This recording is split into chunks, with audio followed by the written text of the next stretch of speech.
Hi guys, so today I've been noticing that a lot of videos on YouTube about Bible quality and stuff like that compare different expensive or high quality Bibles together, and they compare the art guilt and things like that. And I've just been noticing that this might help some people figure out why there's so many differences. Like some Allens look the same and some Allens don't. Some Allens have the same art guilt as a Skyler, for instance. And there's a reason for that. I'm not sure if most people know, but the fact is if you have a high quality Bible, a company in the Netherlands called Youngblood probably had something to do with it. So this first Bible is a standard Allen King James Version long primer. And if we look at the introductory sheet, or before anything, we'll find out where it was printed. And it says, printed in the Netherlands on acid-free paper by Youngblood. So Allen just gets some of their Bibles printed there because they do really nice paper. You can just tell when Youngblood paper is being used. There's different thicknesses, obviously, stuff like that. But then you'll see this gilt line, and that's an Allen standard. They get it dyed somewhere else. Youngblood didn't do this. And so to give you a comparison on that, I've brought out a couple of my other Bibles here. So we're done with that for now. And then you've got a Skyler ESV Quentel, which is also very, very nice. But again, this one was printed and bound in the Netherlands by Youngblood. And we'll see if we can find that. Printed by Youngblood in the Netherlands. There you go.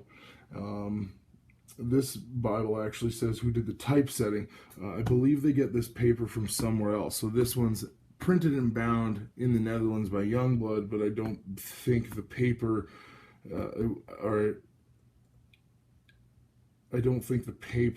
was a normal paper that they used.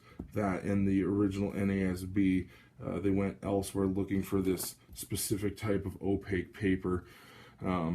And obviously the ESV and the NASB first edition had different paper thickness, and I think those were both from different companies.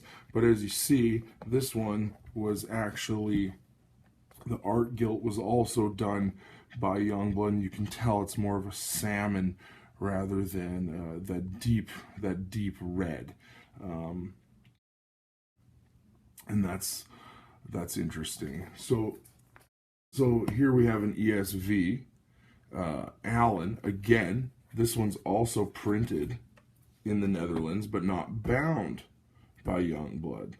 Again, just like the long primer, we see that it was only printed in the Netherlands, and I think that's really interesting. The thing is if you have a nice Bible, Youngblood was probably involved.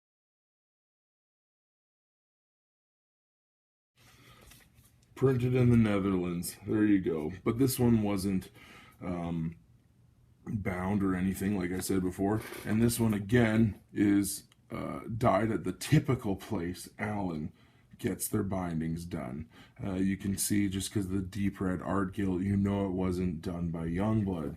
Now, interestingly, here we've got an Allen, and this Allen is the Petrol Blue NASB Reader's Edition, which is just Lockman's large print reference, thin line, reprinted by Allen. But again, you've got this is a completely Youngblood Bible. It's an Allen, as it says right there, but it is completely done by Youngblood. And again, we'll just look at the thing again to make it clear. Printed and bound in the Netherlands by Youngblood. There you go. And this one, this one's not even this one's barely even qualifies as an Allen, really. I mean, it's even got the salmon kind of art gilt that Youngblood does. And it's got the same kind of liner that you'll see on other Youngbloods. Youngblood doesn't even make their own Bibles, but they are huge in the Bible making business. They're used by everybody. You can see these. You can see this hard reinforcement is very similar to this Quentel. They're very, very similar, but one's an Allen, one's a Skyler. And so, just to give you a little comparison, here's a Cambridge Pit Minion. Same thing, also printed and bound in the Netherlands, and we'll find that. Printed and bound in the Netherlands. And this one doesn't say the company, but we know that it's Youngblood.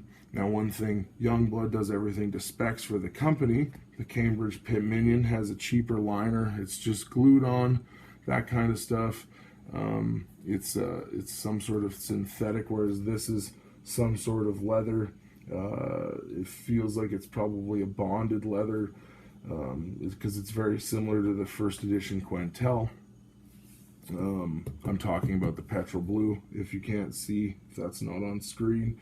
And yeah, Cambridge seems to be the one that's been using Youngblood the longest. I think all their Bibles are actually printed and bound in the Netherlands, from what I understand.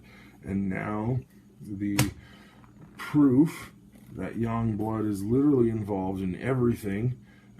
Here you have it. This is a Crossway heirloom edition. And this is again printed and bound in the Netherlands. Again, we see that trademark hard reinforcement there, the bonded leather type liner, the goat skin on the outside, and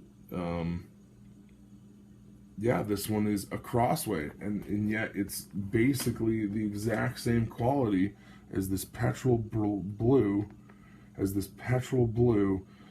Allen.